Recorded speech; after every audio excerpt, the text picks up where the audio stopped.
Hi, this is Solomommy, and tonight I want to talk about learning to pause and how it's been one of the hardest skills in our house. And I don't mean for Solomon, I mean for all of us. Because when you live in a house with multiple autistic nervous systems, plus one developing one, intensity doesn't whisper. It arrives fully formed, and sometimes it arrives in words. Solomon doesn't say, "I hate you." He doesn't even understand hate like that. What he says is, "I don't love you. Go away. I'm not talking to you. Do you want me to be bad? I'm going home." Home meaning planet Solomon. And while that one sounds adorable, threatening to leave Earth is not really about imagination. It's an exit strategy. When he's overwhelmed, he reaches for the strongest relational language he has access to. Not because he wants to wound, but because he doesn't yet have the vocabulary for "I feel out of control. I'm embarrassed. I'm overstimulated. I need space." So he grabs what he knows. And even when you understand that intellectually, it still lands because I'm still human. Now, here's where it gets layered in our house. There aren't two nervous systems in that moment. There are three. Solomon is dysregulated. I'm trying to regulate myself while helping him regulate. And my spouse, who is also autistic, is processing those words literally. So when Solomon says, "I don't love you," it doesn't automatically register as symbolic. It can register as factual, concrete, accurate. Because nuance and implied meaning don't autofill. So learning to pause hasn't just been about parenting. It's been about translation. Translation between intensity and intention.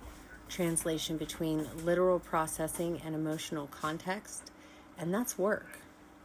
There's another moment that's been especially hard, when Solomon gets hurt.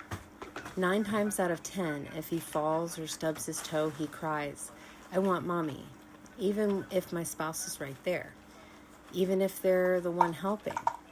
And that one hurts, because when you process language literally, it feels like rejection. It feels like he doesn't want me. I'm not enough in this moment. But what's actually happening isn't preference. It's attachment wiring. When kids are hurt, they reach for the person whose comfort pathway feels most automatic in their nervous system. That's not ranking, it's a reflex. But reflex doesn't always feel logical. So we've had to learn to pause there too. To pause before assigning meaning. To pause before letting the moment become a story.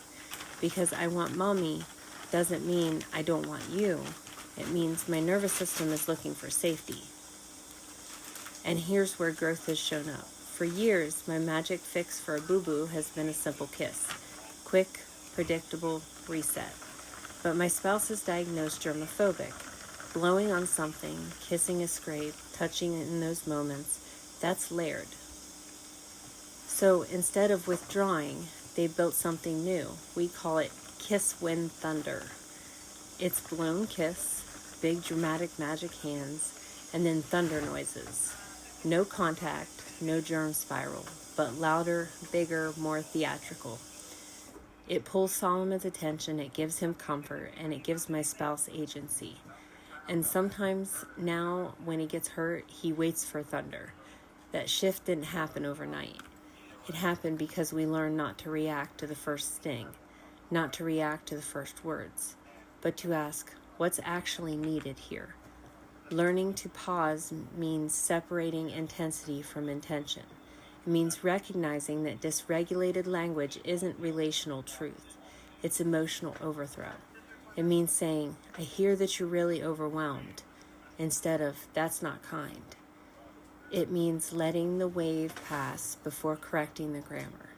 It means understanding that we can be regulated adults and still have feelings. Because I won't pretend it doesn't sting sometimes. It does. But the sting isn't the signal. The nervous system is. 3 nervous systems, 1 moment. Big feelings, literal processing, relational language, and a pause in the middle. We're not perfect at all. We're still reacting sometimes, and we still misinterpret sometimes. But every day we're getting a little better at the pause. And sometimes that pause, that's the difference between escalation and connection. That's the work.